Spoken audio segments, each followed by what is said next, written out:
Olá, boa noite. Paz e bem, bem-vindo você consagrado, consagrada. Nós estamos começando hoje mais uma live da CRB, Conferência dos Religiosos do Brasil, aqui de Campo Grande. Já já nós damos início com o nosso convidado dessa noite, professor José Edmilson. O professor José Edmilson é teólogo leigo com mestrado na área de Bíblia. É colaborador junto ao CEBI, também professor no ITEL, Instituto de Teologia São João Paulo II, como também da Universidade Católica Dom Bosco, em Campo Grande. Ele é apoiador dos movimentos populares, em especial junto aos povos indígenas. O professor Edmilson, o nosso convidado dessa noite, tem uma larga experiência em formação bíblica popular no Brasil, na Europa e em países da África. Seja muito bem-vindo, bem-vinda, você consagrado, consagrada. Enquanto nós vamos nos conectando, vamos ouvir uma música do Padre Zezinho e já já a gente chama o nosso convidado dessa noite, professor José Edmilson. Certo dia, à beira-mar, apareceu um jovem galileu. Ninguém podia imaginar que alguém pudesse amar do jeito que ele amava. Seu jeito simples de conversar tocava o coração de quem o escutava. E seu nome era Jesus de Nazaré. Sua fama se espalhou e todos vinham ver o fenômeno do jovem pregador que tinha tanto amor.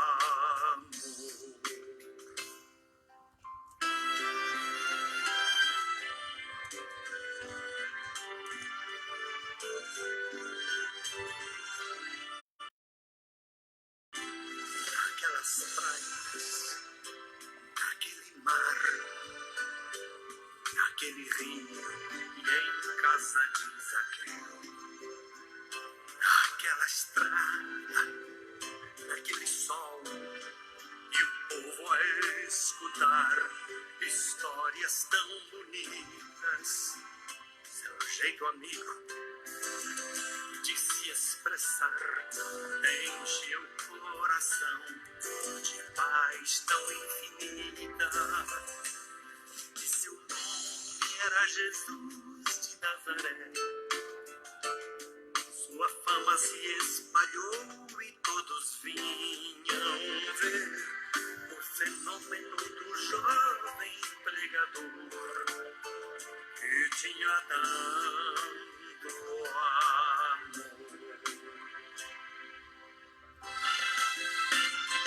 Em plena rua, naquele chão, naquele poço e em casa do Simão,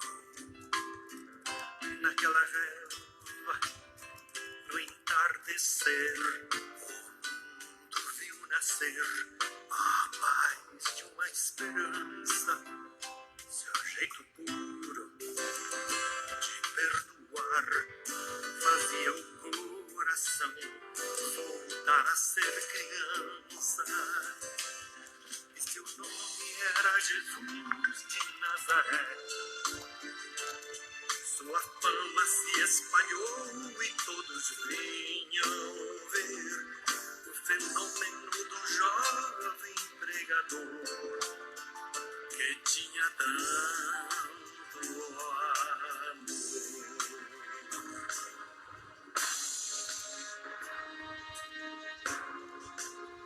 Um certo dia, ao tribunal, alguém levou o jovem Galileu. Ninguém sabia qual foi o mal e o crime que ele fez. Quais foram seus pecados? Seu jeito honesto de denunciar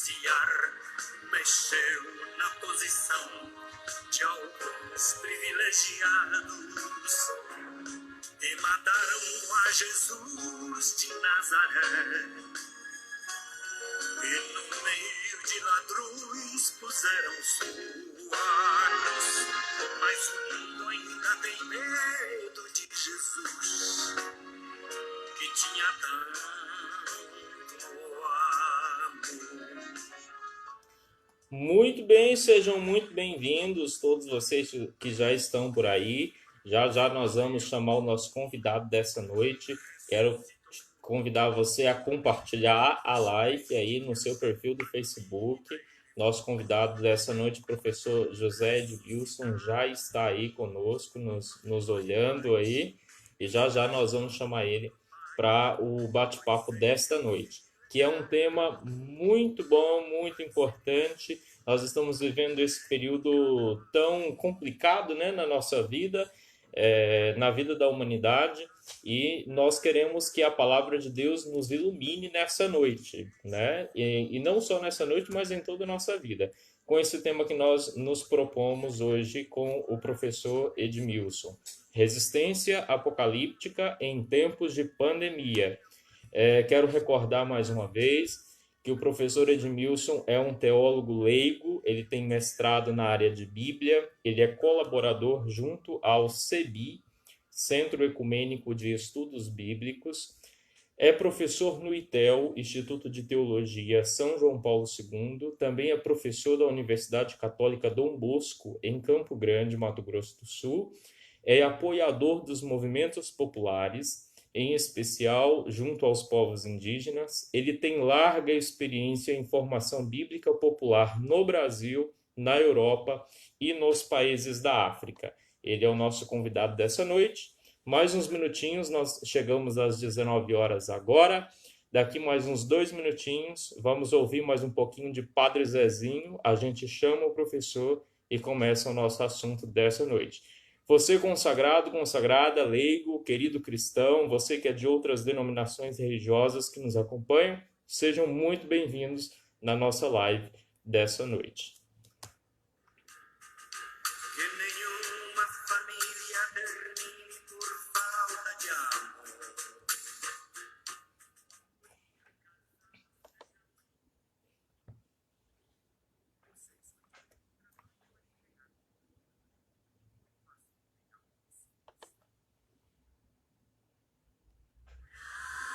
Costuma fazer bem.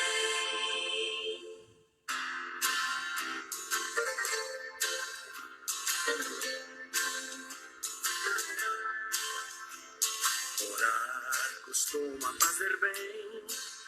O coração de quem se entrega à oração tem 1000 histórias pra contar. Orar costuma fazer bem. O coração de quem conversa com o céu tem tanta coisa pra dizer.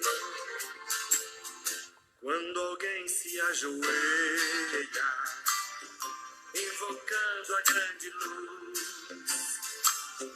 quando o povo olha pro alto, onde crê que está Jesus, uma força diferente, e é do céu que a força vem. Toma conta dessa gente, o infinito ela contém. Não importa se não vem como esperava, orar costuma fazer bem. Orar costuma fazer bem. Orar costuma fazer bem. Orar costuma fazer bem. O coração de quem se entrega à oração tem 1000 histórias pra contar. Orar costuma fazer bem. O coração de quem conversa com o céu tem tanta coisa pra dizer. Muito bem, vamos então chamar o nosso convidado para poder falar conosco nessa noite sobre esse tema que nos propomos conversar. Ele já está por aí, vamos chamá-lo aqui na nossa live dessa noite.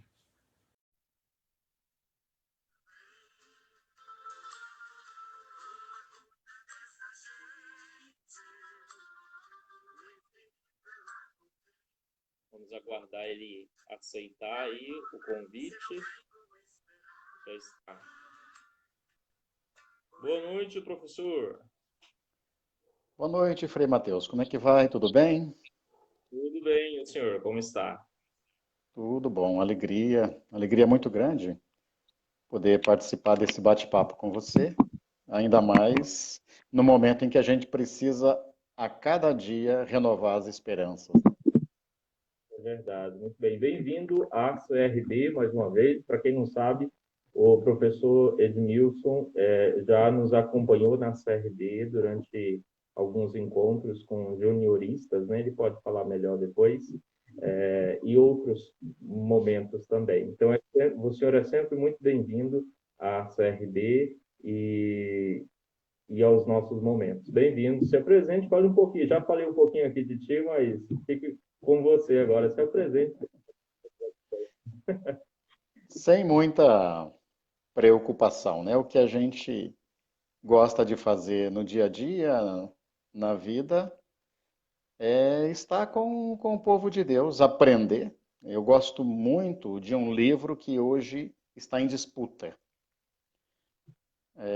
Gosto de entender como é que as comunidades leem aquilo que para a sociedade cristã é palavra de Deus. Para o judaísmo, palavra de Deus.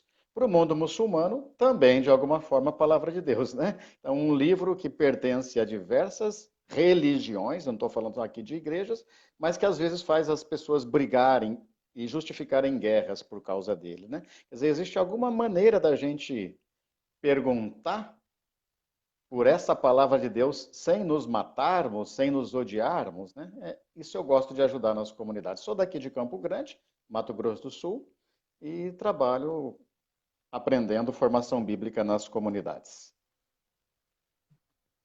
Muito bem, muito bem. Então, acho que podemos ir direto ao assunto, né? Já no início da nossa live. Para você que está nos acompanhando, o tema de hoje, quero dizer mais uma vez, é resistência apocalíptica em tempos de pandemia. Conforme o professor Edmilson vai fazer a sua fala, a sua exposição, nesses primeiros minutos, se surgir alguma pergunta, algum questionamento que você que está nos acompanhando quiser fazer para ele, pode ficar à vontade aí nos comentários e nós teremos um momento para poder responder algumas perguntas que foram feitas. Então, você pode ficar à vontade e colocar aí também a sua contribuição. Muito bem, Edmilson. Estamos vivendo esses tempos tão difíceis, né? De pandemia, onde nós vemos que as pessoas têm usado tanto da religião e da palavra de Deus para poder justificar barbaridades e até atitudes contra a vida, contra o ser humano, contra Deus, né, mesmo. E escutamos por aí falas como que, será que estamos vivendo, então, o fim dos tempos? Será que é a realização do Apocalipse? Com esse tema, resistência apocalíptica, o que você tem a dizer para a gente? Como a palavra de Deus o que a palavra de Deus tem para nos iluminar nesse período tão difícil que a gente está vivendo? Um abraço carinhoso, em primeiro lugar, para quem está chegando agora, né? Vejo pessoas aí de fora. Um abraço especial para a Lúcia Weiler, que eu vi que ela entrou, com quem eu aprendi muito, inclusive, sobre escritos apocalípticos e joaninos nas nossas caminhadas. Sim, nós estamos vivendo tempos apocalípticos, com toda certeza. Talvez o que a gente não consiga é entender bem o que a palavra apocalipse quer dizer, né? É fim do mundo? Bem que o Apocalipse deseja, é o fim do mundo. O Apocalipse fala de fim de mundo, Frei Mateus? Fala. Fala sim, né? Mas fala do fim de um mundo. Não sei se vocês se lembram, você que está aí acompanhando, quando Jesus foi denunciado pelas autoridades religiosas judaicas para as autoridades romanas, ele foi colocado num tribunal. Armado, como se armam muitos tribunais aqui no Brasil, né? Especialmente gente pobre, negra, gente nordestina, ah, gente, às vezes bem intencionada, é levada aos tribunais.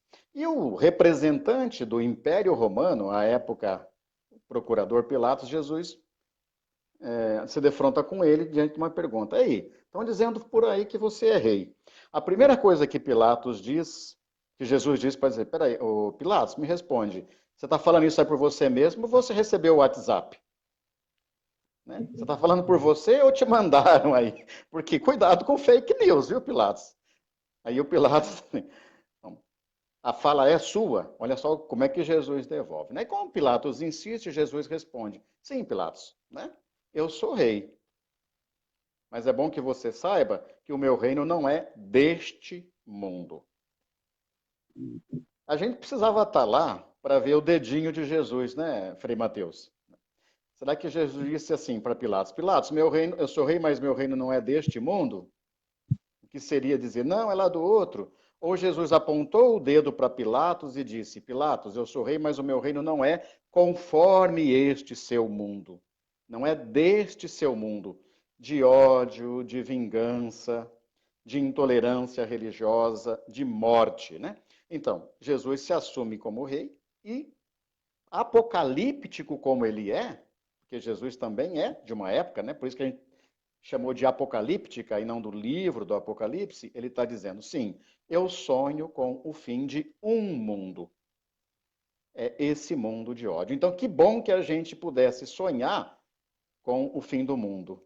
Infelizmente, interpretações muito equivocadas, as quais algumas delas a gente respeita, porque são feitas com muito boa vontade, né? E outras a gente percebe que são tendenciosas e manipuladoras da ingenuidade do povo, ficam aproveitando, sempre que a gente chega em épocas de virada de milênio, quando tem terremoto, quando temos situações catastróficas como essa que a humanidade está vivendo, para falar é o fim do mundo, é o Apocalipse. Olha, não é deste fim do mundo, Frei Mateus, que o Apocalipse fala.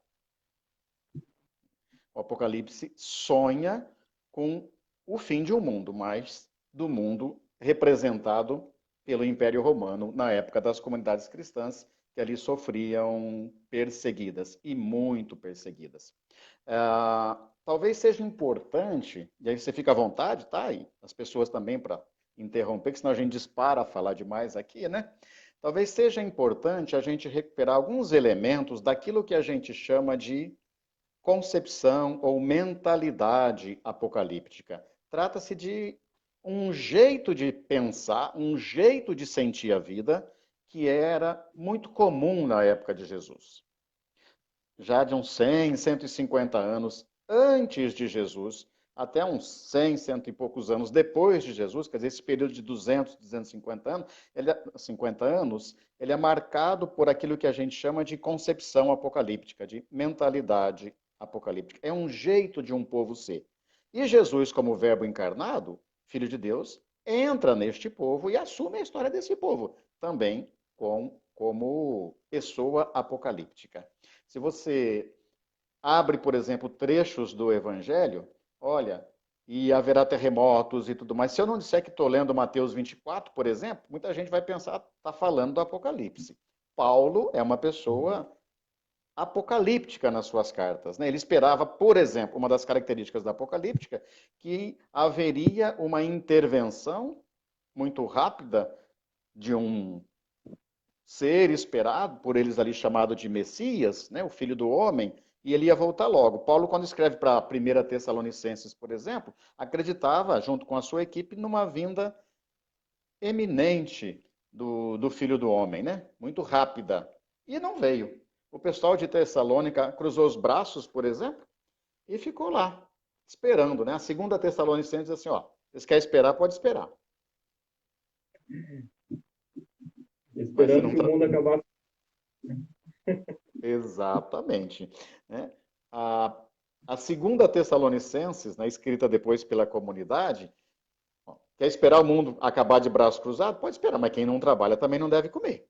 Quem não trabalha não deve comer. Lembra dessa? Quer dizer, é uma correção, inclusive, dessa mentalidade apocalíptica. Agora, para entender Como é que um apocalíptico pensa e o que é que isso teria a ver com a situação de hoje? Talvez alguns elementos sejam essenciais. Primeiro, para um apocalíptico, Deus sempre é Senhor absoluto da história. Só que não na linha de que muitos líderes religiosos fazem, né? Ele é aquele que conduz a história no momento em que a gente precisa mais. Muita gente fica com medo do Apocalipse. E é um livro para ter medo, sim. É verdade. A pergunta é: quem deve ter medo do Apocalipse? Quem deve ter medo, né? Com certeza, o nosso Deus não permitiria, na sua sabedoria, que alguém escrevesse um livro para colocar mais medo em quem já estava sofrendo tanto, as comunidades empobrecidas. Então, se alguém tem que ter medo, fique de olho aberto, vai dizer o Apocalipse, né? A primeira visão do Apocalipse é muito interessante. Lá no capítulo 1, no versículo 9, o autor do Apocalipse, que não deve ter assinado pelo nome dele, porque em época de perseguição as pessoas usavam pseudônimo, tá? Basta lembrar a ditadura militar aqui no Brasil. Ele diz assim: eu, companheiro de vocês, no sofrimento e na perseguição, estava exilado, tempos de exílio, tempo de sofrimento, perseguição, lá na ilha de Patmos, e num domingo, no dia do Senhor, eu tive uma visão. E ele vai escrever as comunidades contando a visão que ele teve. Ele descreve, depois você que está em casa pode conferir, sim, ou se lembra aí do texto, né, no capítulo 1, a partir do 9, ele descreve um ser assim, aparentemente assustador, que é o próprio Jesus, é o próprio Filho de Deus. Aí ele termina de descrever o ser que ele vê, tão grande, tão forte, tão poderoso, e ele diz assim: ao vê-lo, caí como morto. Não morto, caí como morto, né, diz o texto. E o autor diz assim, Mie, que está lá de Três Lagoas, comentando: Mie, ele bateu a mão no meu ombro e me falou assim: ó, sou eu, não precisa ter medo, não. Essa é a primeira visão do livro do Apocalipse. Jesus tocando no ombro da gente, falando: não tenha medo. A mesma frase que a gente tinha escutado nos evangelhos, quando a tempestade está querendo fazer o barco afundar, que é o que nós estamos vivendo no mundo agora. Dá a impressão que está tudo desmoronando. É tanta morte e tanta gente querendo morte, né, que isso a gente precisa comentar depois, né, na questão da apocalíptica, que parece que o barco está afundando. E Jesus diz, primeira visão do Apocalipse: não tenha medo, sou eu, não tenha medo. A Infelizmente, última... só te interrompendo um pouquinho, É isso, por favor. infelizmente, vendo essa cultura do medo ser disseminada em todos os lugares, né? E não o medo a ver com a irresponsabilidade como a gente vê, por exemplo, no governo atual, incentivando a sair de casa e dizendo que não, mas um medo para poder aterrorizar as pessoas e fazê-las perder a esperança de que dias melhores virão, né? Exato. A irresponsabilidade é diferente de coragem. O medo não é o contrário da coragem, né? O medo, a confiança ajuda a gente a vencer. Esse discurso corajoso, militaresco, violento, vamos para a rua, é uma gripinha. A gente lembra que esse presidente que você mencionou falou que a ditadura militar tinha matado pouco, que deveria ter matado umas 30 mil pessoas. Ó, já matou mais de 30 mil. E os estudos sérios no Brasil realizados nesta semana por estudiosos da USP, sem essa teoria negacionista, disseram que se o Brasil tivesse levado a sério e se preparado para a pandemia, a gente teria 1/3 das pessoas. Nós teríamos salvo pelo menos 20 mil vidas no Brasil, das que foram contadas. 20 mil vidas, né? 20 mil vidas. E daqui a pouco, por exemplo, você já teve 2 confrades de uma congregação franciscana lá do interior de São Paulo, em Jaci, que morreram. Jovens como você, Frei Mateus, né? Quer dizer, essa cultura da morte não tem a ver com o medo, ou o vencer o medo, né? Tem a ver com o culto da morte, é diferente. Essa é a negação do Apocalipse. Mas, só para retomar, Mateus, quando o Apocalipse está terminando, lá no capítulo 21 e 22 é uma grande celebração. O texto diz assim: eu vi um novo céu e uma nova terra, o mar, que é o lugar da maldade, não existe mais. E Deus via Jerusalém celeste descer, e Deus falando: eu venho aqui para enxugar toda lágrima que cai do seu rosto. É uma coisa bonita, é como a criança que está correndo, brincando, bate o joelho e vem chorando, e a mãe pega no colo e diz: olha, vou te ajudar. Né? Às vezes a mãe até fala assim: foi nada não, não foi nada porque não foi nela, né? Mas a criança nem ouve o foi nada não. Né? O que a criança sente é o colo da mãe enxugando a lágrima. Quer dizer, o Apocalipse é um livro de conforto, é um livro de esperança para as comunidades cristãs perseguidas por um projeto de morte na linha do que a gente está vivendo no Brasil. Na linha do que a gente está vivendo. Então, por isso é um livro de muita esperança. As comunidades sabem que Deus é o Senhor da história e que esse livro é para confortar. E se é para pôr medo, é para pôr medo nos poderosos. Eles é que têm que ter medo. Porque o Apocalipse inteiro vai sendo escrito para dizer: um dia os poderosos cairão. Né? A besta vai cair. Esse é o sonho e a esperança. Então, primeira chave que é fundamental para entender a apocalíptica: Deus é o Senhor da história e ele vem confortar quem está sofrendo. Assim o povo simples diz até hoje, né? Diz até hoje. Mesmo na sua teologia confusa, o povo tem uma sabedoria infinita, infinita, né? Segunda chave que ele coloca, Cirlei, Marlene, Dimas, Conceição, que estão por aí. Qual é a segunda chave? Aqui é muito interessante, presta atenção, para entender a cabeça de um apocalíptico. A Terra, esse plano em que a gente vive, ele é reflexo do céu. Reflexo do céu. Por quê? Isso é influência do platonismo. Platão falava do mundo das ideias e do mundo das sombras. Depois que os gregos invadiram e passaram a conviver com a Palestina, acabou entrando essa mentalidade. Mas por que isso é importante para um apocalíptico? Ele fica pensando assim: bom, eu preciso saber como é que estão as coisas lá no céu. Thalita, se as coisas estiverem complicadas lá no céu, nós estamos ferrados aqui na Terra. Mas se lá no céu o mal foi vencido, isso vai se refletir na Terra. Então podemos ter esperança. Se vocês olharem, por exemplo, o capítulo 4 do Apocalipse, o autor diz assim: eu vi uma portinha aberta lá no céu. Aí ele sobe para espiar e depois vem contar para a gente o que está acontecendo. E no começo ele se assusta muito, porque ele tem um cordeiro com um livro na mão, ou melhor, pode abrir o livro da história da humanidade. É como se, assim, o motorista da humanidade perdeu o controle do ônibus. E ele começa a chorar. Até que alguém diz: não, calma aí, ó.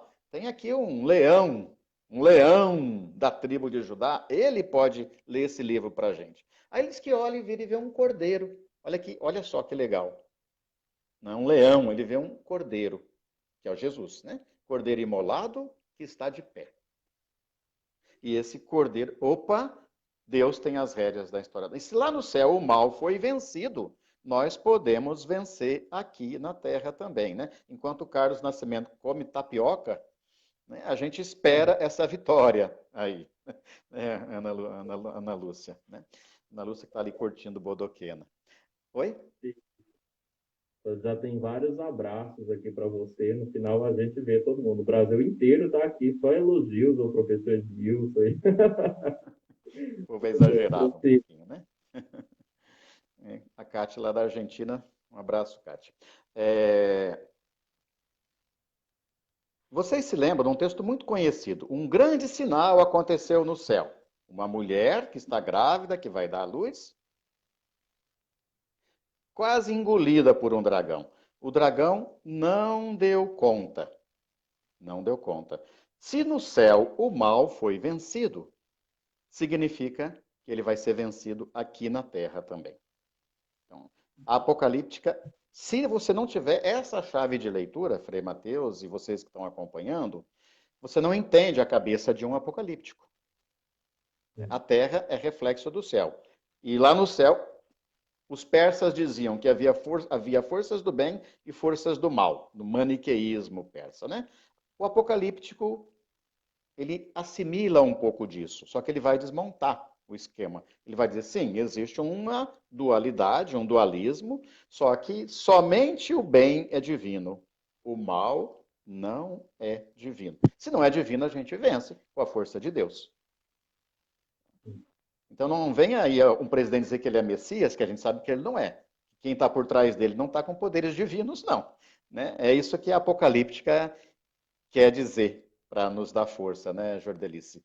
É esse o objetivo da apocalíptica, ajudar a gente a se confortar. Outra coisa que é importante saber, para a gente entender a apocalíptica, essa forma de pensar, é que quando a coisa aperta demais, a gente não consegue falar tão explicitamente os assuntos. Aí você vai criando uma linguagem codificada. Né? O Eduardo, quando era criança, que ele queria aprontar alguma coisa, ele combinava com o irmão dele, né, um código. Ó, a gente fala que vai comprar doce para a mãe, mas a gente vai comprar outra coisa, né? Então, por quê? Porque o poder maior não pode saber. A apocalíptica, ela usa isso. O poder maior sempre foi contestado na Bíblia pela literatura profética. E os profetas sempre vão diretos. O rei está explorando. O juiz desvia o dinheiro e vende o pobre por um par de sandálias, como diz Amós no capítulo 2. Ai dos que juntam casa a casa. São vocês, os fazendeiros plantadores de soja, muitas vezes. Ai dos que juntam campo a campo, até serem os únicos donos dessa terra. Essa é a linguagem profética, ela fala direta. Quando a coisa aperta muito, e também por uma mudança cultural, a gente começa a falar em código. Era uma vez... Mãe, vou te contar uma historinha, né? Era uma vez uma estátua muito grande. Você precisava ver essa estátua. Ela tinha pés de bronze, ou melhor, corpo de ferro, de bronze, mas os pés eram de barro. Opa, pé de barro a gente empurra. Daniel, capítulo 2, né? A visão de Daniel já é o primeiro livro apocalíptico ali da Bíblia. Só que você tem que dar um nome para essa pessoa. Eu não posso falar explicitamente hoje para alguns militares, a depender de onde eu estiver, porque eu vou ser morto. Então, o que é que o povo da Bíblia falava? Ao invés de falar que o Império Romano estava oprimindo, dizia assim: a Babilônia está aqui, chegou a Babilônia. A Babilônia tinha sido o império que dominou o povo 500 anos atrás. Ao invés de falar que o Império Romano está ali. Na ditadura militar, a Lúcia está lá nos ajudando, né? Lembrar que o gênero apocalíptico é a esperança que vence o medo. Lúcia Weiler é doutora em Bíblia nos escritos joaninos. Obrigado, Lúcia. Uma alegria estar com você, né, Dá? O que a comunidade vai fazer? Por exemplo, vocês lembram do Geraldo Vandré? Vem, vamos embora, que esperar não é saber. Quem sabe faz a hora, não espera acontecer. Né, Elódia? Geraldo Vandré falava diretamente aos militares. Vocês são soldados armados, amados ou não. Quase todos perdidos com armas na mão. O que é que vocês estão aprendendo nos quartéis? Uma antiga lição. De morrer pela pátria? Que pátria? Que pátria? Por quem você está morrendo? Né? Que pátria? E viver sem razão. Bom, Geraldo Vandré tem uma linguagem direta. A gente chama isso de profecia na Bíblia. É uma linguagem mais direcionada ao opressor. Agora, a Neuraci conhece a literatura de Chico Buarque. Chico Buarque diz assim: olha, Pai, afasta de mim esse cálice, dele e Gilberto Gil, né? O que é isso? Que cálice que é esse? Até o opressor entender, a gente já está cantando e pegando força. Isso é Já fico apocalíptica. Se a gente quer entender, Mateus, a diferença da profecia para a apocalíptica, é olhar as canções de Chico Buarque. Apesar de você, amanhã há de ser outro dia. Apesar de você, quem? Na época da censura, os militares, deve ser, brigou com a namorada, né? Brigou com o namorado, tá bravo, né? Passa. Apesar de você, ditadura, apesar de você, Bolsonaro, apesar de vocês, militares, projeto de morte, amanhã vai ser outro dia. Né, Sandra? A gente erra, mas pode consertar os erros. Tem uma canção que é muito interessante, muito conhecida, né? Um dia na areia branca, seus pés irão tocar e vão molhar seus cabelos, água azul do mar. Todo mundo lembra do refrão, né? Debaixo dos caracóis dos seus cabelos, uma história. Bom, os militares, quando foram censurar essa música, descuidaram e deixaram passar, porque acharam que estava cantando um poema de amor para o rapaz ou para a moça de cabelo cacheado. Mas a gente sabe que é uma canção que deu força para Caetano Veloso no cativeiro, no exílio. Caetano Veloso expulso, forçado para não morrer no Brasil. E quem está cantando a canção aqui, lembrando os cabelos cacheados do Caetano, também se fortalece. Um dia na areia branca, seus pés irão... Janelas e portas vão se abrir. Chega de escuridão. Chega de escuridão. Né? A apocalíptica é isso. Em tempos de escuridão, você não pode falar diretamente. Você vai criando, então, uma linguagem codificada para dar força, para dar esperança. Agora, é linguagem de grupos empobrecidos. Tudo bem que tem gente que ajuda a escrever, a dar a redação final do texto, mas se você pegar a literatura pura, a literatura apocalíptica, você vai perceber que ela está cheia de refrões, de cantos que já eram cantados das comunidades. O livro do Apocalipse é uma grande celebração litúrgica de esperança, de que nós vamos vencer isso tudo. Agora, muita gente está sofrendo, muita gente vai morrer, e a apocalíptica ela não é enganadora. Né? A Amélia está lembrando o refrão, né? Vamos embora, não vamos esperar. Não dá para esperar. Precisamos fazer acontecer. É o dilema que a gente vive agora. A gente vai para as ruas defender a democracia com risco do Covid ou não? Como é que a gente faz? Tem muita gente nesse dilema. Gente, vamos ficar em casa, né? Vamos lutar de outra maneira. Vamos conversar. Professor, o senhor falando disso, me fez lembrar agora o que acompanhamos pela televisão no contexto de Estados Unidos. Né? Mesmo vivendo um contexto de pandemia, mesmo vivendo um critério de isolamento social, mas quando a injustiça bate a porta, quando o racismo bate a porta, o preconceito bate a porta, as pessoas ignoram até a doença, até a pandemia, para poder lutar pelos seus direitos, ter um sinal de esperança, né? Às vezes eu fico pensando assim, Matheus, obrigado pela contribuição. Uma das imagens mais fortes da mentalidade apocalíptica são os monstros, né? E o povo tem medo dos monstros. Talvez o Apocalipse fale do dragão para mostrar que o bicho vai virar uma lagartixinha um dia. Mas nesse momento ele assusta. Né? É um bicho de 7 cabeças. Para lembrar, inclusive, a nossa MPB. Né? E não é fácil. Quem lembra da medusa, né? Quando você corta uma cabeça, a outra está nascendo. Quer dizer, é um monstro grande com várias cabeças. Talvez, neste momento, uma das cabeças que brota com força desse monstro é o racismo. Só que é um racismo legitimado por uma outra cabeça que no Brasil está ganhando força muito grande, chamada fundamentalismo cristão. Nunca nós tivemos tão forte a religião, o cristianismo, utilizado de forma cega, desculpa a expressão, ignorante, sectária, né? Que não conseguiria ler sequer o Pasquim, né? Para quem conheceu esse jornal que está sendo lembrado, né, Mie? O fundamentalismo cristão legitima o racismo, legitima o machismo, legitima a violência em nome de Deus. Aí, um soldado branco, formado num país tido cristão, tido como cristão,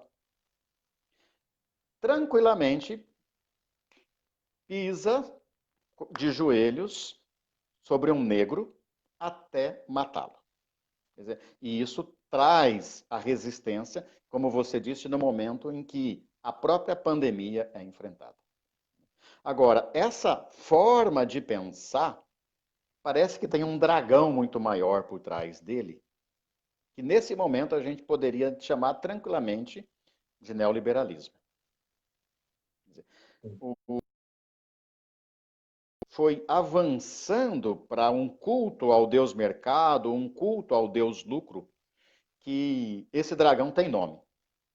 É neoliberal. O mercado acima de tudo. As elites brasileiras estão preocupadas em salvar a sua economia. Não é salvar a economia, salvar a sua economia. E a economia vale mais do que a vida. Gente, essa frase é tão velha aqui no Brasil, né, Guto? Você que mexe bastante aí com a história. Quando os movimentos negros começaram a tomar muita força no Brasil e exigir o fim do trabalho escravo, e a gente não costuma contar a história desse jeito, né? A gente fala dos abolicionistas, da Princesa Isabel, mas quando ninguém mais segurava o movimento negro, sabe o que as elites açucareiras, as elites brasileiras falavam? Olha, se acabar com a escravidão, a economia do país vai quebrar. Vocês ouviram essa frase alguma vez por aí? Se acabar com a escravidão, a economia do país vai quebrar. E tem gente que acreditava. Tinha gente que acreditava. Né? Gente, inclusive, que dizia que a missa era bom, né? Que rezar para Deus era bom, e que era bom que os negros viessem, as pessoas negras viessem da África, porque aqui elas seriam batizadas, lá elas estariam condenadas ao fogo do inferno, né? Então essa ideia de que a economia vai quebrar é um discurso diabólico, muito antigo, legitimado pela religião. Né, Marlene? Legitimado. A religião não pode servir para isso. O problema é que nem sempre a gente entende o sentido. Você já viu, Matheus, a semente do eucalipto? Não sei se você já teve a oportunidade. Não esse eucalipto transgênico aí plantado na região de Três Lagoas, viu, Mi? Mas o eucalipto, mesmo sendo uma árvore exótica, né, não é do Brasil, ele dá uma sementinha assim, difícil, dura para nascer, inclusive. O meu avô dizia que a gente tinha que deixar ela na água por um bom tempo para ficar mais fácil para ela germinar. A palavra eucalipto, do grego, vem do verbo calypso, que é guardar, e a partícula eu, que quer dizer bem guardado, escondido. Às vezes as coisas estão tão escondidas que não germinam, né? Ou estão tão contadas pela metade que a gente precisa ver. O que é o Apocalipse? Ó, eucalipto, apocalipto. É você tirar o véu para mostrar. Então, o Apocalipse é um dos livros mais politizados da Bíblia. Ele quer desmascarar a falsa religião do Império Romano, a falsa religião da economia, acima de tudo. Quando a gente vai lá para o capítulo 13, finalzinho do capítulo 13, a gente ainda encontra a seguinte expressão: olha, ninguém podia comprar nem vender se não tivesse a marca da besta. Olha, o que é a marca? O que você precisa para comprar e vender? Dinheiro. Dinheiro. Então, a besta, acima de tudo, o culto ao Deus capital. Na época, representado pelo Império Romano, né? Quer dizer, capitaneado pelo Império Romano. Hoje, pelas grandes corporações internacionais, pelos grandes banqueiros, tendo a seus serviços chefes de estados descomprometidos. Uma coisa que é muito interessante nessa pandemia, se você observar, olhando, os países que conseguiram controlar mais minimamente possível, né, esse vírus, são países, Neuci, que têm a liderança mulheres à frente. Desde Angela Merkel, né, na Alemanha, até mesmo o trabalho da Michelle Bachelet,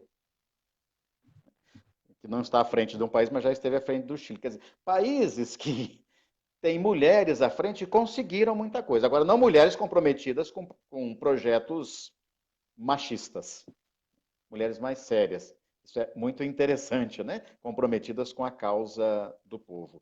A besta do Apocalipse parece que vai pegando mais a violência masculina na forma de reproduzir.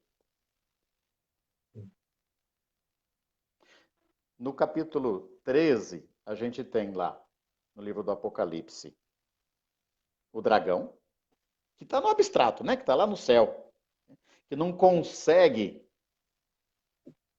nos atacar se não tiver ajuda aqui da Terra. Né? Por isso que eu não tenho receio mesmo de hoje comparar esse dragão, né, Célio? Célio acho que está lá em Goiás. Dragão é o neoliberalismo, mas é abstrato. Você não vê, oh, bom dia, seu neoliberalismo, né? Bom dia, seu capitalismo. Bom dia, sua estrutura opressora. Não. Ele vai precisar de ferramentas, de instrumentos aqui na Terra. E o Apocalipse vai falar, na verdade, é uma caricatura que a gente tem lá no Apocalipse da Trindade do Bem, porque a Trindade do Bem é 7. Jesus, que é o Cordeiro, ele tem 7 olhos, os 7 espíritos, e é o 7, 3 vezes 7, é o perfeito, né? E a besta não, a besta é o que nunca vai chegar no 7. Não por menos, o número da besta é o 6. 6 é a imperfeição na Bíblia. Mas o dragão vai pedir ajuda da primeira besta, a primeira besta sai do mar. Do mar, todo mundo sabe que não vem coisa boa. Por isso que o Apocalipse 21 fala, no novo céu e na nova terra nem vai ter mar. Né? Do mar chegavam as tropas do Império Romano. No mar moravam os monstros e toda essa mentalidade de que o mar é o perigo. Né? Jesus, quando expulsa, lá em Marcos capítulo 5, liberta, né, o possesso que morava nos túmulos, eles entram nos porcos e vão para o mar. Volta para o teu lugar é o mar. Então, quando o Apocalipse fala que uma besta sai do mar, todo mundo já sabe que ela é ruim. Deixa lá. O problema no Apocalipse é que tem uma bestona que sai do mar e tem uma bestinha que sai da terra. E tem os abestados, que somos nós, que não sabemos ler às vezes, né? Assim, né? Às vezes o problema do Apocalipse não é a bestona, é a bestinha, a segunda besta. Lá no capítulo 13 do Apocalipse, na segunda parte, versículos 11 em diante, vai falar de uma segunda besta que sai da terra. A segunda besta nem tem tanto poder. Ela tem só 2 chifrezinhos. Chifre, na mentalidade apocalíptica, é sinal de poder, tá? Por isso que o mal não é tão forte. Ele não tem 7 chifres. Ele tem 10. E 10 você divide, 10 é frágil. 7 é a totalidade. Mas a segunda besta só tem 2 chifres, só que fala como um dragão. E ela vai convencer a você de que o dragão é bonito, que você tem que cultuar a primeira besta, né? Olha só, aquilo é que é um modelo de vida. Olha os Estados Unidos, né? Gente, os 2 países em que estão morrendo mais gente são países que não têm atendimento às pessoas de saúde. Os Estados Unidos, só para concluir, Matheus, não tem sistema público de saúde. Né? E o Brasil tem, mas foi escamoteado depois do golpe. Já era enfraquecido, depois do golpe que derrubou a presidenta Dilma, foi mais escamoteado ainda. Por gentileza.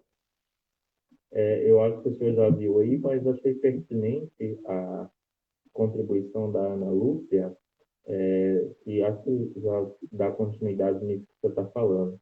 Ela diz assim, estão avançando em várias vertentes. O racismo, questão do meio ambiente, machismo, educação. E estão usando os escudos da Bíblia e das armas. Não sei se não seria melhor desafiar a pandemia. A economia está dominada, o Supremo, o Congresso. Como ter esperança? Ana Lúcia, eu não sei se foi a Ana Lúcia lá de Bodoquena que comentou. Como ter esperança? Tem hora que bate pesado, né? Tem muita gente no mundo mostrando solidariedade, né?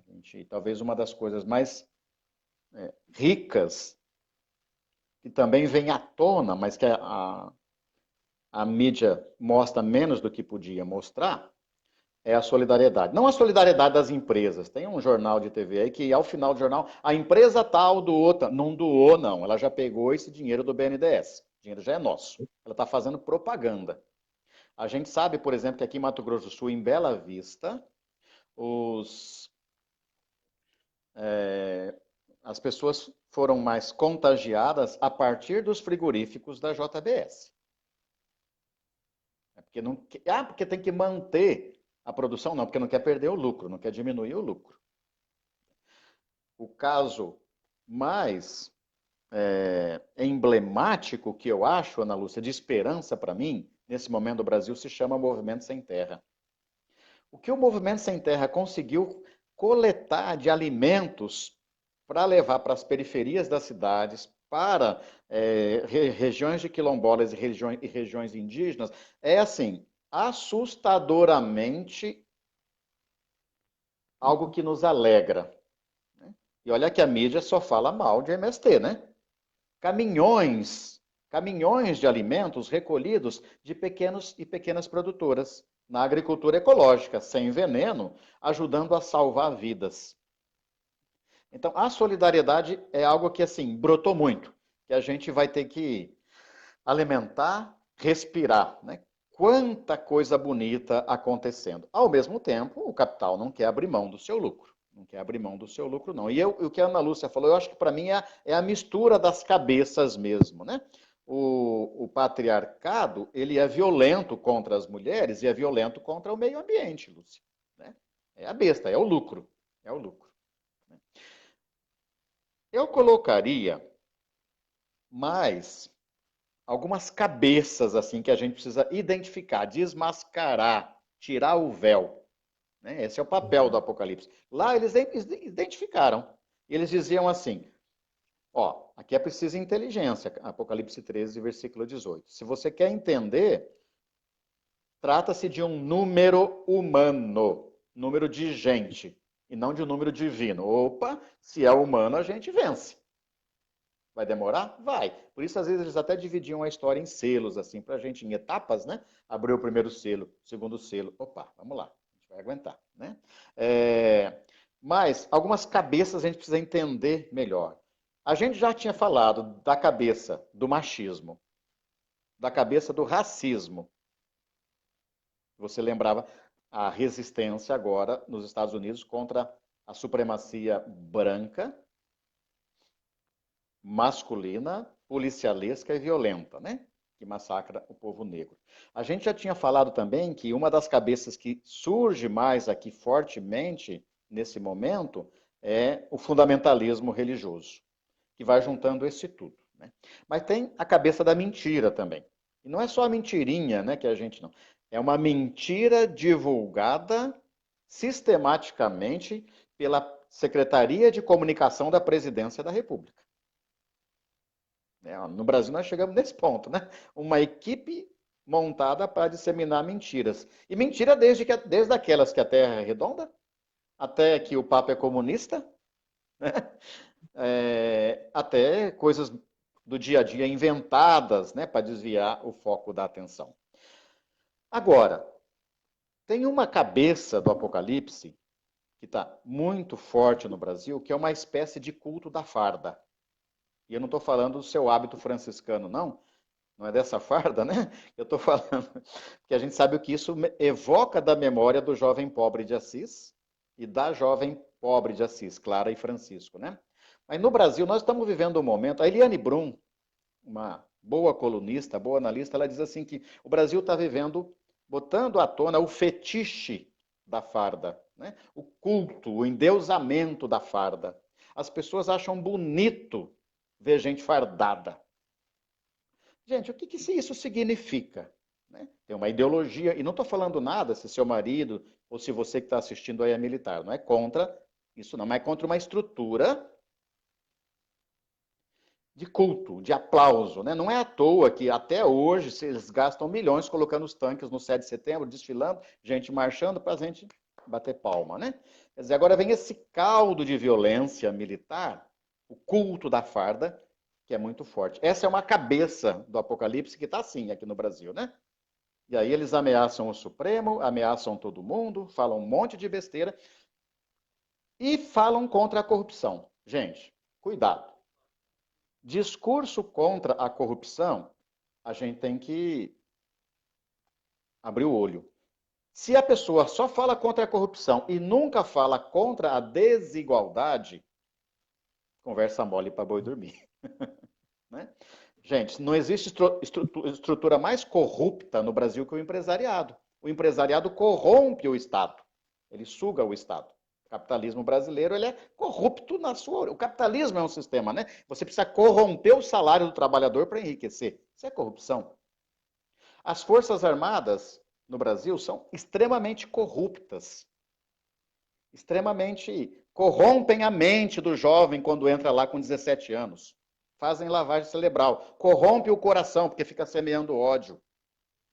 E um general ganha seus 18 mil reais e ainda pega o carro do quartel para passear no shopping. Que é o que eles fazem. Todos esses generais que estão lá ganhando outros salários agora, já ganham seus 15 mil, estão ganhando mais 20, 30 mil, fora as mordomias. Então, a estrutura mais corrupta que a gente tem no Brasil são as Forças Armadas e o empresariado. E a gente cultua a farda. O Apocalipse tem que tirar o véu. Nós não podemos deixar, por isso, nem Bolsonaro, nem Mourão. Queremos nova eleição. Que os militares acabem com a esperança do povo brasileiro. Não dá. Não queremos isso para a sociedade. Agora, não é só militar que usa farda, não, viu, gente? Padre também usa. Então tem uma outra militar que é a farda religiosa. Como nós estamos numa época de pompa nas igrejas, né? E agora é aquela roupaiada para cá, casula de 15 mil reais, não estou exagerando. Né? Trabalho na formação ali dos seminaristas, a gente sabe o quanto eles fazem a campanha nas comunidades quando vão ser ordenados. Pedindo. Oi? Padre Wilson, que está acompanhando aí. Padre Wilson, diretor da Faculdade de Teologia, sabe bem disso. O quanto a gente pede, junto com o Papa,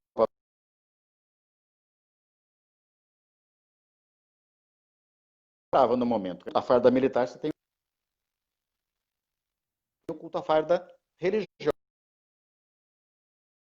Muito pouco dessa gente engajada na defesa da vida. A minha paróquia, aqui, a paróquia católica de onde eu faço parte, São João Batista, está preparando a novena de São João Batista. E o coordenador de liturgia pediu ajuda aqui para a gente. Quando eu olhei, eu perguntei assim, mas espera aí, não vamos ter nenhum gesto concreto da paróquia em ajudar as comunidades que estão sofrendo com a pandemia? Comprar uma casula nova para o padre, a gente faz campanha, mas ajudar os pobres, essa é... Da mesma forma que também, às vezes, você tem o culto à farda civil, que tem gente que gosta de terno e gravata no mundo, né, da toga dos juízes aí, né? Vamos questionar. A grande cabeça do Apocalipse que a gente tem que enfrentar é o fundamentalismo religioso. E aí tem um probleminha que eu quero falar rapidamente, Ana Luísa, você me ajuda bastante, né? Que a gente sempre conversou sobre isso, é a confusão entre Estado ateu e Estado laico. Nós precisamos fazer a defesa do Estado laico. As igrejas precisam assumir essa tarefa. Por quê? É papel do Estado ter uma religião? Não. É papel do Estado assegurar o bem comum, garantindo que cada grupo possa viver a sua religião sem pompa, mas também sem perseguição. E o que a gente vê nesse momento da história, né? A gente que é daqui de Mato Grosso do Sul, conhece, por exemplo, as casas de reza dos povos indígenas na região de Dourados, queimadas, porque agora a religião tradicional dos indígenas não pode ser vivida. Gente, vamos defender. Você vê traficante vendendo arma e droga no Rio de Janeiro, né? ao mesmo tempo perseguindo terreiros de candomblé e de outras religiões de matriz africana. Culto à farda, vamos desmascarar isso, vamos viver. Agora, nós estamos numa situação, e acho que é isso que o Apocalipse também pode nos ajudar, que a sociedade foi educada para cultuar a morte. Cultuar a morte. E isso vem de muito tempo. E o Apocalipse tem que desmascarar, a gente tem que cultuar o amor, não a morte. Né? Quer dizer, tem gente que celebra a morte, principalmente se for dos pobres, né? Se for dos pobres. Teve gente que comemorou quando a mulher do presidente Lula morreu. Como é que você comemora a morte de uma pessoa, independente de você gostar dela? Né? O que está por trás disso? Que mentalidade é essa? Que mentalidade é essa de gente que se diz cristã, vai bater palma para o Bolsonaro? Né? Mas quando uma repórter pergunta, ele manda a repórter dizendo que ela precisa tomar naquele lugar, que ela está querendo, e diz assim, vai perguntar para o coveiro. E o povo aplaude. Você está cultuando a morte, né? Então, o culto à morte aqui no Brasil se dá desde o videogame que criou essa cultura, né? Você tem joguinho de videogame, onde se acertar a velhinha, você ganha ponto, e não estou exagerando, até o culto às armas, mas o culto ao Deus mercado. E o Deus mercado vai precisar de oferenda, de sacrifícios no altar. Quem é sacrificado no altar, como diz Bolsonaro, vai ter que morrer umas vidas, né? Vai ter que morrer umas pessoas. Não, esse é um culto. O culto à morte. Legitimado pelo ódio. Talvez seja a sétima cabeça, né? Do Apocalipse que a gente tem que enfrentar agora. Ser cristão no Brasil virou sinônimo de odiar para esse grupo. Porque você xinga a pessoa pelo Facebook. Você vai na manifestação e xinga, você chama de comunista, você chama de... Quer dizer, é ódio, você semeia ódio. E isso divide. Agora, não venham as elites dizer que nós estamos dividindo o Brasil. Eles dividiram o Brasil em ricos e pobres. Quando uma prefeita, a mulher de uma prefeita, de uma cidadezinha chamada Tamandaré, morando em Recife, ela e o marido dela pegam o salário do povo para pagar a empregada, que trabalha na casa delas, vem dizer que nós é que estamos dividindo. Aí, a gente pede, fique em casa. Essa empregada não pôde ficar em casa com a filha dela, com o filhinho dela. Veio trabalhar correndo o risco de se contaminar no ônibus lotado. Essa senhora ainda obriga a empregada dela a passear com os cachorrinhos. Vai passear, vai dar uma volta com os cachorrinhos. E não cuida de uma criança. Tem gente que aplaude, porque tem gente que diz assim, pobre tem que morrer. Tanto é que ela pagou fiança e foi para casa. Tem uma justiça aplaudindo a atitude dela. Está na lei? Está correta? Tá. Mas as pessoas pobres e negras não pagariam fiança e não iriam para casa. O que está por trás disso é o culto à morte e o ódio de uma elite no Brasil, que é uma elite muito mesquinha, muito mesquinha. Quando a Dilma foi derrubada, a gente andando ainda às vezes num curso para lá para cá, eu me lembro de ter escutado, e o Paulinho Duarte que entrou aí, escutou isso muitas vezes, né? Olha, eu estava no aeroporto em Brasília, numa atividade, e dois senhores conversando. Ele disse assim, graças a Deus que o Brasil está voltando ao normal. Voltando ao normal. Depois que Dilma foi derrubada. Esse aeroporto parecia rodoviária. Tinha pobre andando de avião. Voltar ao normal para a elite no Brasil, isso aqui é só nosso, nós não queremos repartir com ninguém e a gente assume, nós temos nojo de pobre. Temos nojo de pobre. Assim como muitos imperadores romanos simplesmente tinham nojo de pobre. A gente sabe que Nero perseguiu os cristãos, colocou fogo em Roma e acusou os cristãos de ter colocado. Ele era louco. Não era louco, não. Ele não colocou fogo na parte rica da cidade, não, meu irmão. Colocou fogo nos casebres dos pobres, dos migrantes, dos venezuelanos, dos haitianos. É isso que Nero queimou. É isso que Nero queimou. Quando Calígula nomeou um cavalo como cônsul dele, olha só, olha onde o cara chega. Ele nomeia um cavalo como cônsul. O que ele está dizendo? Ah, ele é louco, nomeou um... Não, ele está dizendo assim, você pobre no meu império vale menos que o meu cavalo. Não é à toa que Bolsonaro foi andar a cavalo, depois de andar de helicóptero, né? Sobrevoar a manifestação, domingo foi andar a cavalo. Você vale menos que o cavalo em que eu ando. É isso que essa elite brasileira está dizendo. E o cristianismo aplaude. Eu vou mudar a palavra, me desculpa. A cristandade, né, aplaude. Tem um grupo cristão, um fundamentalismo que está aplaudindo. Essa é a besta que sai da terra. É a segunda besta do Apocalipse, né? É aquela besta que diz assim, não, não é tão ruim como parece. Na nossa idade tinha quando eu era moleque, tinha uma das primeiras propagandas de televisão que escancaravam esse negócio do consumo, que era um menininho que chegava para a mãe dele com senhora dona de casa, quando seu filho, você sair, seu filho vai pedir, você compre batom. Não sei se vocês lembram dessa propaganda, né? Compre batom, compre batom. E o batom é aquele chocolatezinho, né? E eu acho ruim que é bexiga. Mas compre batom. Assim, o Apocalipse tem, então, a segunda besta, que é o poder religioso, ideológico, é o papel que muitas igrejas, e eu estou falando inclusive de setores da Igreja Católica, porque estou vendo que a maioria é de público católico, estão fazendo. Você legitima, essa é a segunda besta do Apocalipse, você legitima o poder político, que é a primeira besta do Apocalipse, os grandes impérios, os grandes grupos econômicos, dizendo que elas precisam ser cultuados. Que estão a serviço do dragão, que é o neoliberalismo. Não é à toa que o livro do Apocalipse foi comentado desde a patrística de Santo Agostinho até por Marx e Engels, porque eles têm uma leitura política. Engels tem um comentário muito interessante, pequeno, ao livro do Apocalipse, onde ele faz exatamente essa leitura, né, assim, que as comunidades cristãs já nos ajudaram a fazer. Mas falei demais, quase uma hora já, né? Batendo papo.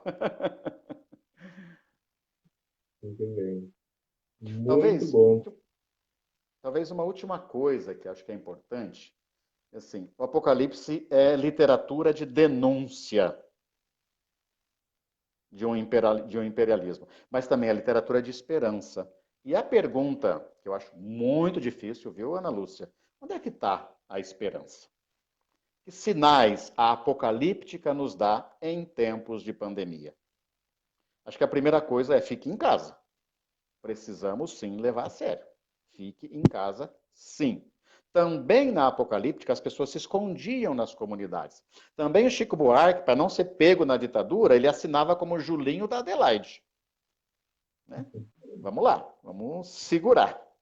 Segurar. Agora, mesmo nesse período ficando em casa, vamos saber que o dragão um dia vai morrer. Nós vamos vencer esse dragão. Essa é a esperança cristã. Quem é pessoa de fé acredita até na ressurreição. Olha só, a gente acredita até na... Estou brincando, mas para ver como que nós somos povo da esperança. Talvez uma coisa que a gente precisa reconhecer, que é um certo limite da literatura apocalíptica, é que a apocalíptica ela sonha muito que o outro lado vai ser destruído. E nós não queremos isso. Voltando à conversa inicial, né? Jesus, tu és rei? Ele fala, sim, eu sou rei, mas meu reino não é deste teu mundo, não. Mesmo assim, no Evangelho de João, Jesus reza pela conversão do mundo. O Apocalipse diz, esse povo do mundo aí, ó, a gente não tem que ter esse cuidado para não cair no engodo de quem faz leitura distorcida da Apocalipse, que eu estou falando aqui dos grupos fundamentalistas, pentecostais e católicos, também espíritas, muitas vezes. Tem um espiritismo fundamentalista aí, desencarnado, né? E outros grupos, que você não aceita que o outro tenha o direito de mudar. Talvez a grande coisa que a gente precisa, né, ainda não, é desarmar.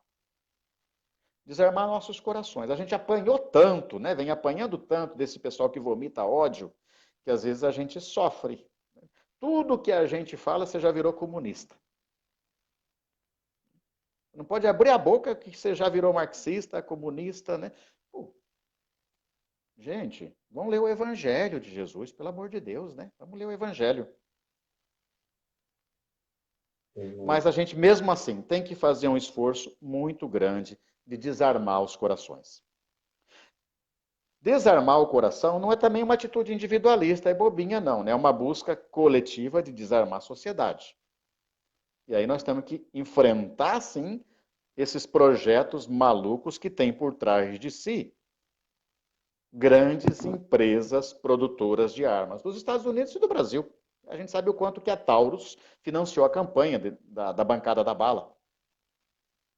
Da mesma forma que os grandes fazendeiros financiaram a eleição da bancada do boi. E aí eles vão se misturando com a bancada da Bíblia. Né? BBB. Boi, bala, Bíblia. Isso dá um caldo muito ruim para nós, né? E a gente precisa assumir, sim, esse pessoal é de direita e é de extrema direita. E se querem nos chamar de esquerda, vamos ser e somos. Aí vamos discutir que modelo de esquerda que nós somos, né? A partir da proposta de Jesus. Querendo pegar em arma? Eu não, eu sou contra, eu sou pacifista. Nunca dei um tiro na minha vida, viu? Né? Não me arrependo e não quero, é uma escolha. Não precisa, né? Quer dizer, o profeta Miqueias, lá no capítulo 4, ele diz assim, que a gente precisa derreter as armas. Na época dele, ele dizia assim, temos que derreter as espadas para fazer inchadas. Olha que coisa bonita, né? Ao invés do mundo investir em armamento, como o Império Romano fazia na Apocalíptica, vamos produzir alimentos. Alimentos saudáveis, sustentáveis, né? Não nesse discurso de desenvolvimento sustentável, né? Mas numa ecologia integrada, como diz a economia de Francisco, né? Muito bem, professor. Além da discussão aqui se o chocolate batom é bom ou se é ruim, teve aqui uma discussão aqui nos comentários. Uns gostam, outros não gostam do chocolate. Mas tá bom. Questionaram o senhor se então se já é hora de sermos apocalípticos, né? Também tem outras contribuições aqui. A Sandra disse, né, que além de ler o Evangelho, essas pessoas precisam estudar um pouquinho mais de história, né? E também a Karina contribui dizendo, se for para usar armas, estaremos usando o mesmo que eles, indo contra os ensinamentos do próprio Cristo. E pegando carona nessas contribuições, já que estamos numa página de religiosos, né, que é a Conferência dos Religiosos aqui do Regional de Campo Grande, a vida consagrada tem a missão de ser profecia. Esse é das vocações da vida religiosa.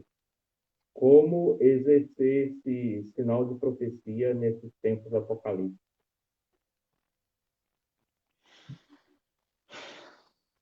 Olha, eu gosto de conviver com as congregações religiosas, né? Acho que alimenta a minha espiritualidade, né?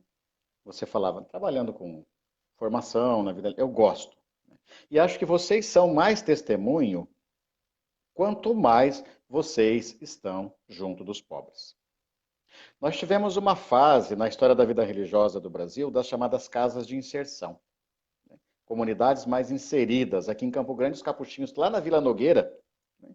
Despertaram gente que até hoje trabalham. Eu lembro de Ariel e Nayara, né? Acho que a Nayara está acompanhando. É gente que foi formada por vocês lá. Sumir das periferias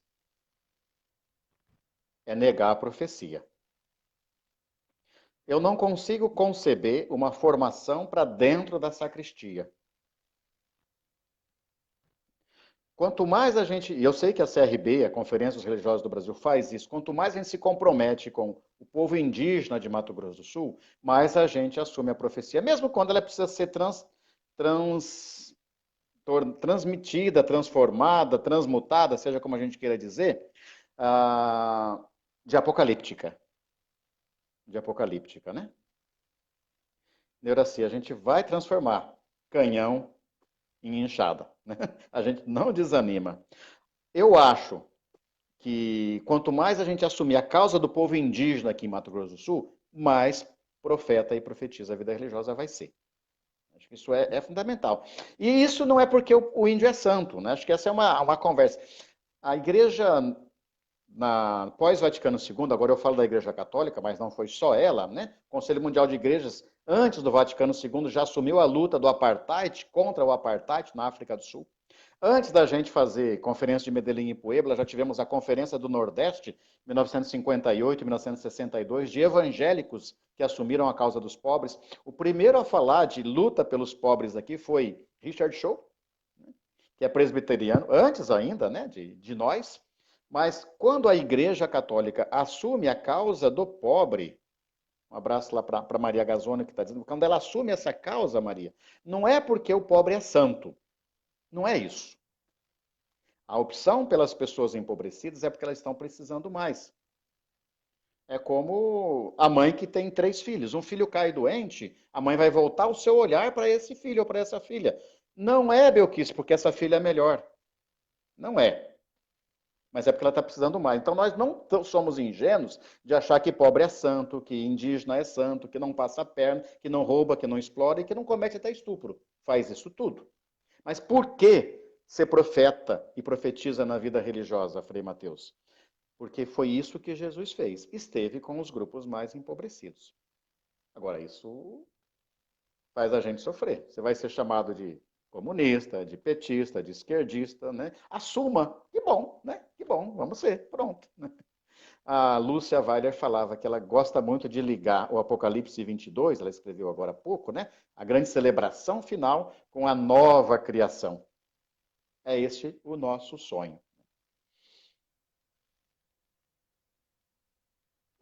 Tudo bem. Outra contribuição aqui também, ela diz, né, que as folhas das árvores da vida servem para curar as nações. Eu acho que Exato. no momento onde nós estamos precisando de esperança, essa esperança que vem do Apocalipse, né? E também dessas ações de cura, porque é tudo tão violento, é tanta ferida, tanto ódio, que a gente sente falta desses antídotos de cura, né, em meio à sociedade.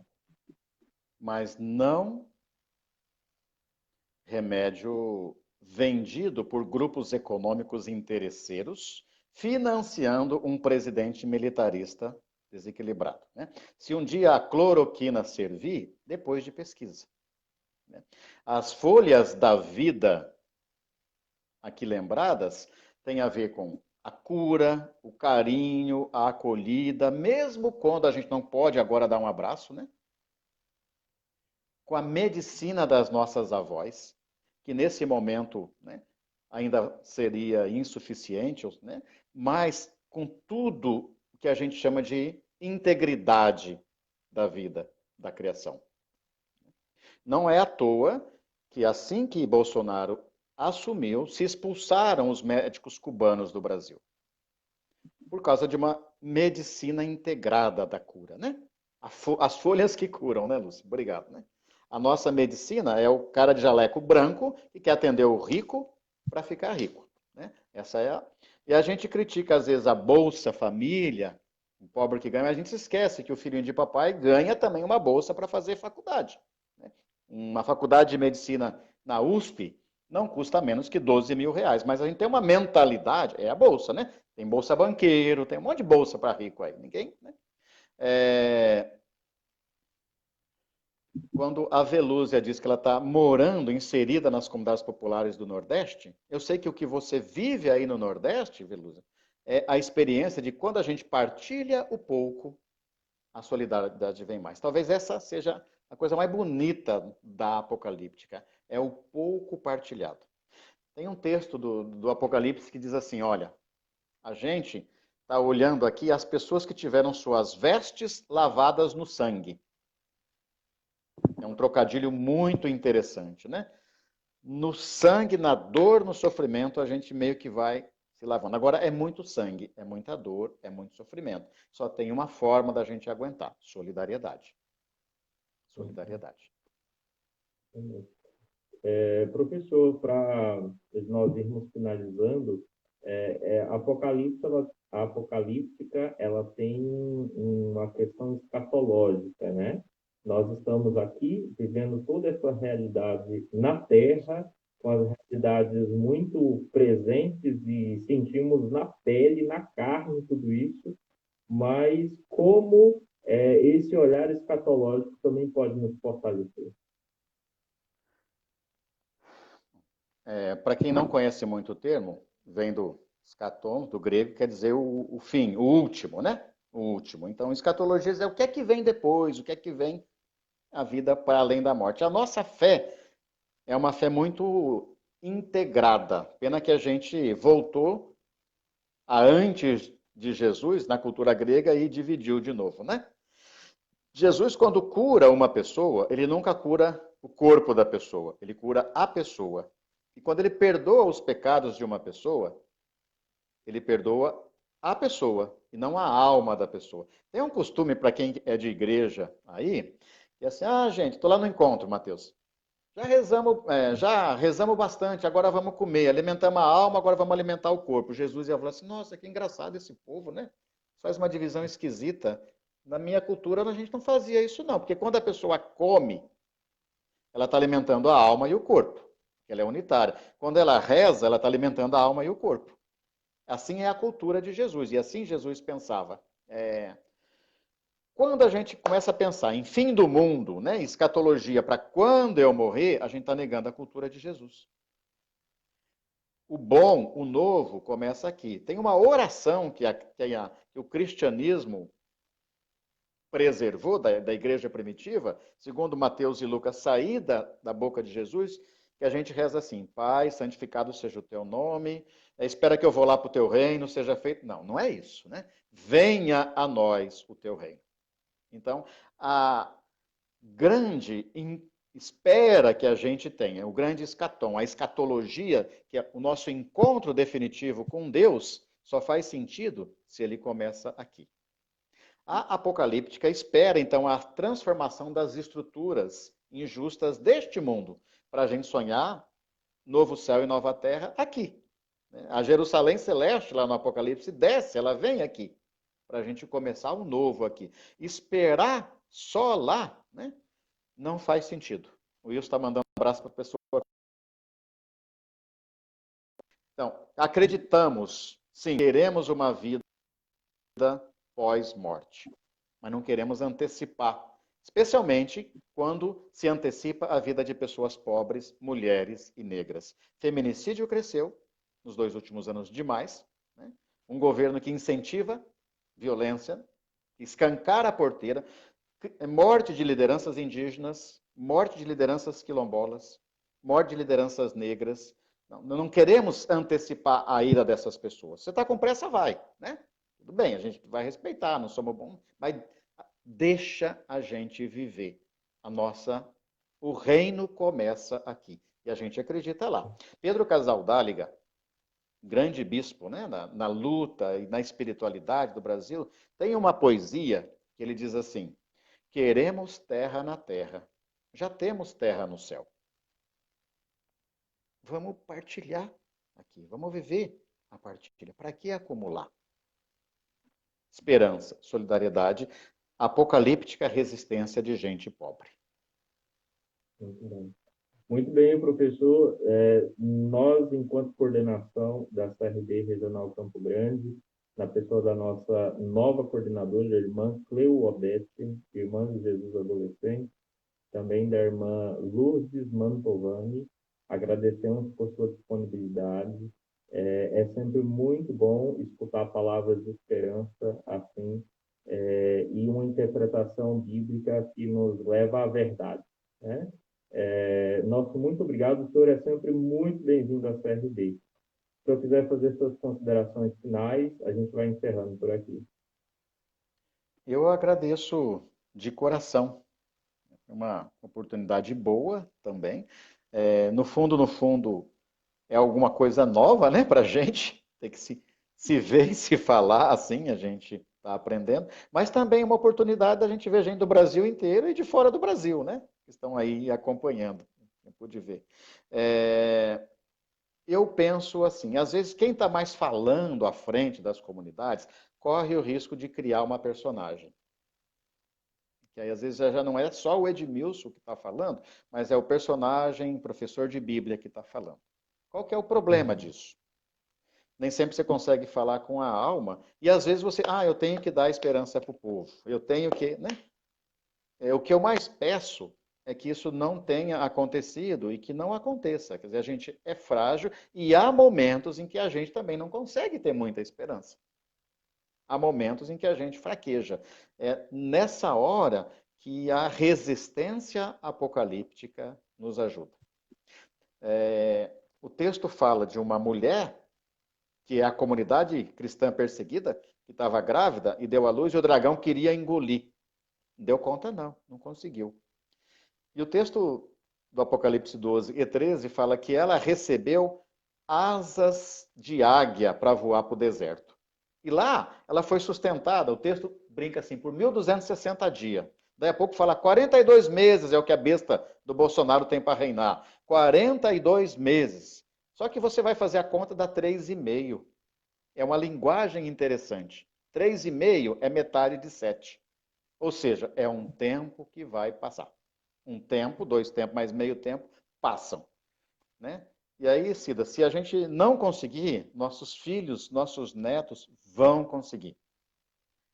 Claro que essa fase mais difícil do Brasil vai passar logo, não só da pandemia, né? Mas de uma escolha por matar gente, que é isso que se fez no Brasil. Escolha por matar gente. É a escolha do governo Bolsonaro. Precisamos dizer isso escancaradamente, sim.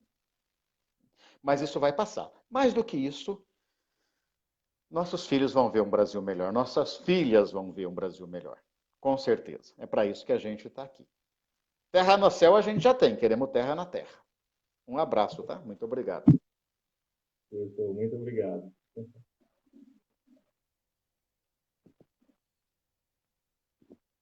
Muito bem, minha gente.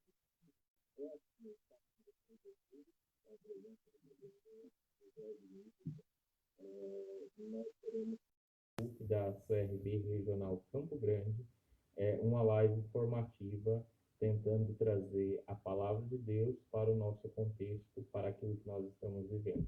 Sejam sempre muito bem-vindos na nossa página, acompanhem as informações da nossa regional. Em nome da nossa coordenadora, irmã Cleo Odete, e também da irmã Lourdes Mantovani, nós agradecemos a todos vocês que nos acompanharam. Tenhamos esperança e testemunhamos o Evangelho aonde estivemos. O Senhor está ao nosso lado.